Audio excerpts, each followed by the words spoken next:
సృష్టి ఎలా ప్రారంభమైంది? మనకు కనిపించే ఆకాశం, భూమి, సముద్రాలు, మనుషులు, జంతువులు ఇవన్నీ ఎలా వచ్చాయి? పురాణాల ప్రకారం సృష్టి ఎలా ప్రారంభమైందో ఇప్పుడొక కథలా వినండి. అనేక కోట్ల సంవత్సరాల క్రితం ఏమీ లేదు.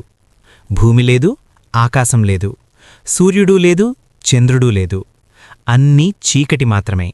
అది ఒక పెద్ద శూన్యంలాంటి స్థితి. ఆ అనంతమైన చీకటిలో ఒకే ఒక శక్తి మాత్రమే ఉండేది.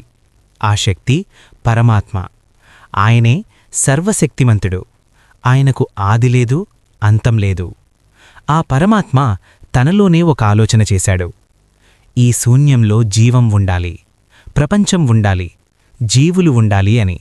అప్పుడు ఆయన తన దివ్యశక్తితో ఒక విశాలమైన సముద్రాన్ని సృష్టించాడు. ఆ సముద్రాన్ని క్షీరసాగరం అని పిలుస్తారు. ఆ క్షీరసాగరంలో ఒక మహాసర్పం కనిపించింది. ఆ సర్పం పేరు ఆదిశేషుడు. అతనికి 1000 తలలు ఉండేవి. ఆ ఆదిశేషుడిపై విశ్రాంతిగా ఒక దేవుడు పడుకున్నాడు. ఆయనే శ్రీ మహావిష్ణువు. విష్ణువు ఆ క్షీరసాగరంలో యోగనిద్రలో ఉన్నాడు. అతని పక్కనే మహాలక్ష్మీదేవి ఉంది. అప్పుడు విష్ణువు నాభి నుండి ఒక అద్భుతమైన కమలం పువ్వు పుట్టింది. ఆ కమలం చాలా పెద్దది, ప్రకాశవంతంగా ఉంది. ఆ కమలం పువ్వులో ఒక దేవుడు కనిపించాడు. ఆయనే బ్రహ్మదేవుడు. బ్రహ్మ మొదట చుట్టూ చూశాడు. ఎక్కడ చూసినా నీరు మాత్రమే కనిపించింది. అతనికి ఆశ్చర్యం వేసింది. నేనెవరు? ఇక్కడి ఎందుకున్నాను అని అనుకున్నాడు. అప్పుడు విష్ణువు తన యోగనిద్ర నుండి లేచాడు. విష్ణువు బ్రహ్మతో ఇలా అన్నాడు: బ్రహ్మా, నువ్వే ఈ ప్రపంచాన్ని సృష్టించాలి. జీవులు, భూమి, పర్వతాలు, నదులు అన్నీ నువ్వే సృష్టించాలి. బ్రహ్మదేవుడు విష్ణువు మాట విని తన శక్తితో సృష్టిని ప్రారంభించాడు. మొదటగా ఆయన ఆకాశాన్ని సృష్టించాడు. ఆ తర్వాత గాలి వచ్చింది. తర్వాత అగ్ని పుట్టింది. తర్వాత నీరు ఏర్పడింది. చివరగా భూమి వచ్చింది. ఈ 5 శక్తులను పంచభూతాలు అంటారు. పంచభూతాలతో ఈ విశ్వం రూపం తీసుకుంది.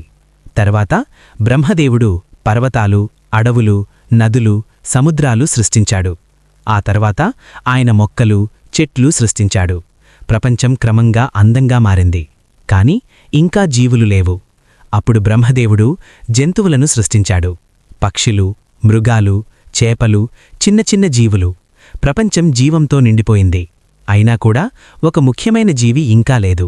అది మనిషి. అప్పుడు బ్రహ్మదేవుడు మనుషులను సృష్టించాడు. మనుషులకు బుద్ధి ఇచ్చాడు, ఆలోచించే శక్తి ఇచ్చాడు, మంచి చెడు తెలుసుకునే జ్ఞానమిచ్చాడు.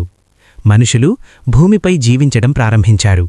కాలం గడిచే కొద్దీ ప్రపంచం పెద్దదయింది. వివిధ దేశాలు, నాగరికతలు ఏర్పడ్డాయి.